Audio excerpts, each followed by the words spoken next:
वादों में जो वादा करता है उसकी खुद की आस्था नहीं है, उसकी खुद का विश्वास नहीं होता, करके चले जाता है। चुनाव हो जाता है, चुनाव जीत भी जाते हैं बड़े बड़े वादे करके, घोषणाएं करके, लेकिन उसके बाद उनको पूरा करने की कोई कोशिश नहीं होती। तो आज यहाँ खड़े होकर इस सरकार वाली धरती पर खड़े होकर मैं आपको याद कराना चाहती हूँ एक पुरानी राजनीति की, जिसमें हमारे नेता जो कहते थे वो करके दिखाते थे, जिसमें हमारे नेता सब कुछ न्यौछावर करके आपके लिए दिन रात एक करते थे। आपकी सेवा सर्वोपरि होती थी उनके दिल में, उनके दिमाग में। और मैं कहना चाहती हूँ कि जो आपके साथ पिछले 18 सालों से हो रहा है गलत हो रहा है, क्योंकि आपका इस्तेमाल हो रहा है, शोषण हो रहा है। आपके सामने आकर तरह तरह के वादे, तरह तरह की घोषणाएं होती हैं और उनको पूरा नहीं किया जाता। धन बल को लेकर, धनादेश के बल पर जनादेश को उछला जाता है। आपको याद है यहाँ पिछले चुनाव में हमारी सरकार बनी थी, आपने बनाई थी, लेकिन जोड़ तोड़ करके, पैसे लगाकर, हर तरह की चीजों को करके भाजपा के नेताओं ने हमारी सरकार तोड़ी और अपनी सरकार बना दी। चलिए भाजपा की सरकार बन गई, कुछ अच्छा करके दिखाते तो कम से कम कुछ फायदा होता आपको। लेकिन मुझे खुद ताजुब हुआ, मैं अपने नोट पढ़ रही थी यहाँ आने के लिए, भाषण देने के लिए, तो मैं पढ़ रही थी कि कितनी बेरोजगारी है, कि शिक्षा के कोई संस्थान नहीं खोले, महंगाई कितनी बढ़ गई है। और मुझे ताजुब हुआ ये पढ़ के कि 3 सालों में इन्होंने मात्र 21 सरकारी नौकरी दी है। तो मैंने अपने ऑफिस को फोन किया, मैंने कहा ये गलत होगा, सही नहीं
हम सब कहते हैं, टीवी पे देख सकते हैं कि चलो घोटाला हो रहा है, कोई पैसे कमा रहा है, कहीं पे कोई नेता अपना बड़ा बड़ा महल बना रहा है, तो हम ये भी सोच सकते हैं भाई हमारा क्या, वो कमा रहा है, ठीक है कमा रहा है, लेकिन इसका बहुत बड़ा असर आप पे पड़ता है।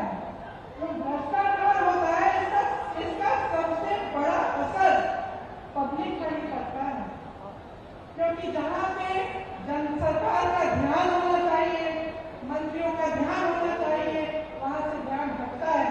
सिर्फ जब लूट और सत्ता में ध्यान रहता है तो पब्लिक का ध्यान नहीं रहता। जहाँ विकास के कार्य करने पड़ते हैं, पैसे उनमें डलने चाहिए, पूंजी उसमें डलनी चाहिए, वो नहीं डलती। जब अपने लिए पैसे लूटने पे पड़ जाते हैं नेता, तो पब्लिक पीछे छूट जाती है, आपकी जरूरतें पीछे छूट जाती हैं, और जो कार्य होने चाहिए आपके लिए वो नहीं होते। 18 सालों से ये सत्ता में है, तो आप सोचिए जब इतने सालों से कोई सत्ता में रहता है तो एक आलस सा हो जाता है, वो सोचता है कि कभी सत्ता छोड़ने वाला नहीं है, कि वो निकलेगा नहीं सत्ता से, और ये इनके व्यवहार में स्पष्ट दिखने लगा है। जैसे कुछ दिनों पहले यहाँ आकर उन्होंने महिलाओं के लिए अनाउंसमेंट की, तो इसलिए की क्योंकि 6 महीने में चुनाव आ रहा है, नहीं हमारी 5 साल से सरकार थी, 3 साल से तुम चले आ रहे हो, सरकार चला रहे हो, तो तुमने घोषणा करने के लिए की, इस समय करने की क्या जरूरत है। तो ये इनका व्यवहार दिखा रहा है हमें कि ये सब कर्मकांड है, इनके दिलों में आपके लिए कोई आस्था नहीं है, कोई विश्वास नहीं है अपनी ही बातों पर। यहाँ आकर घोषणाएं करते हैं, उन्हें पूरा नहीं करते, बड़ी बड़ी बातें होती हैं, डबल इंजन ट्रिपल इंजन की बातें होती हैं, बहुत देखी है हमने डबल इंजन और ट्रिपल इंजन की सरकारें। हिमाचल में भी ये कहते थे, कर्नाटका में भी ये कहते थे, और जनता ने दिखा दिया है इनको कि ये डबल इंजन की बातें बंद करो, ये दिखाओ, नहीं तो आपको निकाल देंगे। तो आज आपके प्रदेश में कमर तोड़ महंगाई है। मैं जानती हूँ मेरी बहनें यहाँ बैठी हैं, कितना संघर्ष करती हैं हम।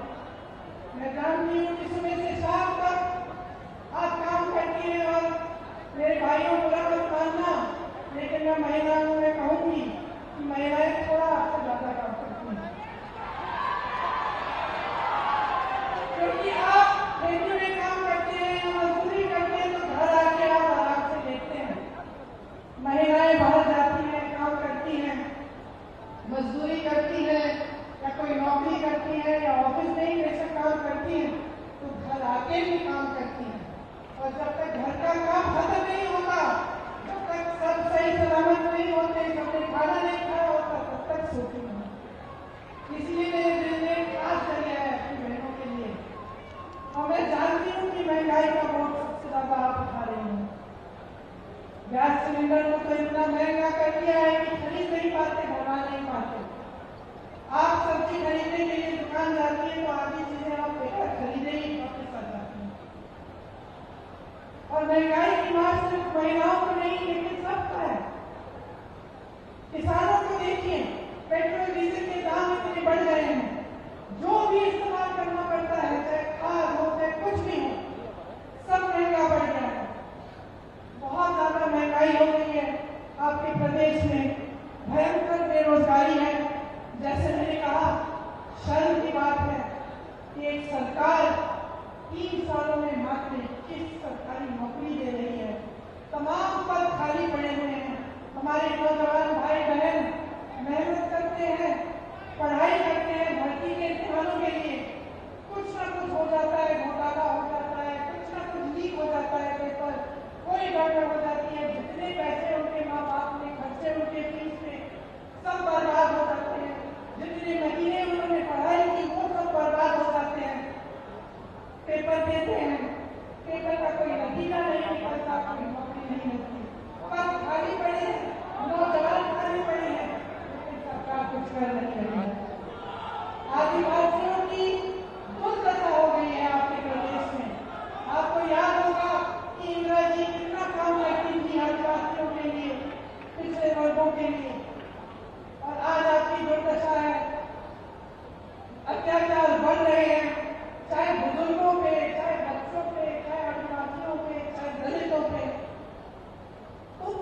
किया, फिर खबर नहीं की, फिर खबर में आया कि बारिश आने वाली है, फिर उसने सिंचाई नहीं की। ऐसे 5-6-7 दिन गुजर गए और वो इसी इंतजार में रहा कि भाई आज बारिश आएगी। बारिश नहीं आई, खेती एकदम सूख गई। घर आके रोने लगा, अपने गुरुजी के पास गया कि भाई मैं तो इंतजार कर रहा था, मेरा सारा खेत सूख गया, मैं क्या करूं?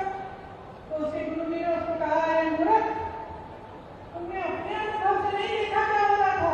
तुम्हारे सामने तुम्हारा खेत सूख रहा है और तुम इंतजार कर रहे हो कि बारिश आएगा, तो उसकी खबर नहीं चल गया? तो यही तो हो रहा है आज देश में, प्रदेश में। महंगाई बढ़ गई, बेरोजगारी बढ़ गई, अत्याचार बढ़ रहे हैं, आपस में खूब बढ़ रहा है और आपको बताया जा रहा है कि कोई सुनहरा दौर चल रहा है।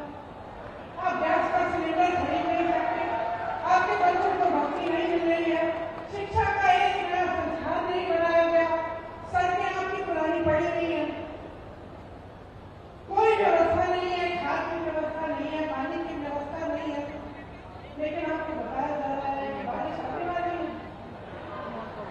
आपको बताया जा रहा है कि सुनहरा कौन है। मोदी जी दूर G20 कर रहे हैं, हमें बहुत गर्व होना चाहिए अपने देश में, लेकिन आपके सामने, आपकी आंखों के सामने क्या हो रहा है उसके प्रति आप जागरूक कब होंगे? आप कब देखेंगे कि इन 3 सालों में भाजपा की सरकार ने आपके लिए क्या किया? यहाँ पे जितने भी नौजवान हैं, हाथ उठा के मुझे बताओ कितनों को नौकरी मिली है? अगर उन 21 बच्चों में से एक है तो हाथ उठाओ भाई, उठाओ। नहीं मिली, नहीं मिली नौकरी किसी को? आप एक जरा हाथ उठा के बताइए मुझे कि क्या आपका जीवन सुधरा है? 3 सालों में तरक्की हुई है आपकी? आप ये मुझे बता दीजिए कि महंगाई बढ़ी है कि घटी है? बढ़ी है ना? किसान इस देश की रीढ़ की हड्डी है, ये देश किसानों ने बनाया है। ये जितने भी जवान यहाँ खड़े होते हैं, जो हमारी सरहद पे खड़े होकर हमारी रक्षा करते हैं, किसान के बेटे हैं। किसान के लिए सरकार ने कुछ नहीं किया, फसल का दाम नहीं मिलता, गेहूं, धान, सोयाबीन, सब्जियों का दाम नहीं मिलता। 4,000 करोड़ का घोटाला तो इन्होंने अपनी ओला मिर्च के फसलों में जब फसल बर्बाद हुई थी, तो जो आपको मुआवजा मिलता था उसमें इन्होंने 4,000 करोड़ का घोटाला किया। किसान को मुआवजा नहीं मिला, इन्होंने फर्जी मुआवजे बांट दिए। तो देखिए, चाहे किसान हो, चाहे मेरे आदिवासी बहन भाई हो, जिनके खिलाफ अत्याचार बढ़ रहा है, जिनको कोंडो मुर्गी और अन्य उपज का दाम नहीं मिलता, जिनको वन अधिकार नहीं मिलता, चाहे मेरी बहनें हो, चाहे मेरे प्रदेश के नौजवान हो, किसी के लिए कुछ नहीं हो रहा है। ये सरकार चली है तो घोटालों के लिए चली है, भ्रष्टाचार करने के लिए चली है, और जैसे हमने भाजपा के नेताओं को पूरे देश भर में देखा है, सत्ता के लिए कुछ नहीं कर रहा है। मुझे अफसोस है कि मध्य प्रदेश में हमारे भी कुछ ऐसे नेता थे जो सत्ता की वजह से छोड़ के चले गए, अपनी विचारधारा भूल गए। तो अब देखिए, आपके प्रदेश के मुख्यमंत्री घोषणा भी की है, 18 सालों में इन्होंने 22,000 नौकरियां दी। अगर 22,000 नौकरियां ही दिलवा देते तो कुछ फायदा होता है क्या? लेकिन इन्होंने कुछ नहीं किया। जितनी घोषणाएं की उनमें से 1% शायद पूरी होगी। तो सच्चाई आपके सामने है। ये जबलपुर शहर है, आप सब जानते हैं, देश प्रदेश चलाने के लिए देखिए एक विजन चाहिए, नजरिया होना चाहिए, एक इच्छा होनी चाहिए निर्माण करवाने की।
परिवारों को 100 रुपए में 100 यूनिट बिजली योजना का फायदा हुआ है। 1000 गौशालाओं का निर्माण हुआ था। आदिवासियों के लिए 12,000 बर्तन बैंक बनाए गए थे। ये सब काम 1.5 साल में कांग्रेस की सरकार ने किया और आज भी ऐसे ही काम कांग्रेस की सरकारें जहां उनकी सरकार है वहां पे कर रही है। तो बहनों भाइयों, हम आपके सामने कुछ ऐसे गारंटी लाए हैं जिनके बारे में हम आपको मैं बताऊंगी, जो हम 100% लागू करेंगे। ये मेरा वादा है आपको। यही वादा मैंने कर्नाटक में किया, यही वादा कर्नाटक के नेताओं ने किया, राहुल गांधी जी ने किया और कर्नाटक की सरकार बनते ही उस कैबिनेट ने पास किया हुआ है। हर महीने महिलाओं को 1500 रुपए प्रति माह दिलवाया जाएगा। गैस का सिलेंडर 1000 रुपए का नहीं, 500 रुपए का आपको मिलेगा। आपके लिए 100 यूनिट बिजली माफ होंगे सबके लिए। 200 यूनिट बिजली बिल की हाफ होगी, मतलब आधी। हम मध्य प्रदेश में भी पुराना पेंशन लागू करेंगे। आपका दर्द हम समझते हैं, कर्मचारियों का दर्द हम समझते हैं। आप देखिए उन्होंने क्या नहीं किया। आरबी में भी उन्होंने 4 साल का और कर दिया है, कर्मचारियों का पेंशन कटवा दिया है। तो हम कह रहे हैं कि सरकारी कर्मचारी सारे सुनिए, पुरानी पेंशन लागू होगी। जो किसान कर्ज माफ करने का काम हमने शुरू किया था उसको पूरा करेंगे और जो बचे हुए किसान हैं उनका ऋण माफ किया जाएगा। ये हमारी गारंटी है। और देखिए, दिल से मैं कह रही हूं कि बहुत साल हो गए, केंद्र में 9 साल हो रहे हैं, आपके प्रदेश में 18 साल हो रहे हैं। ये राजनीति बहुत आगे बढ़ चुकी है जो आपको नकार रही है, आपकी जरूरतों को नकार रही है। हर बार आपके जज्बातों को मारा जाता है, इधर उधर की बातें की जाती हैं। कमलनाथ जी ने कहा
जागरूक बनकर देखिए, समझिए, सुनिए और अपना वोट अपने पक्ष में डालिए। एक ऐसी राजनीति को बनाइए अपने देश में, अपने प्रदेश में, जो आपके प्रति जवाबदेह बने।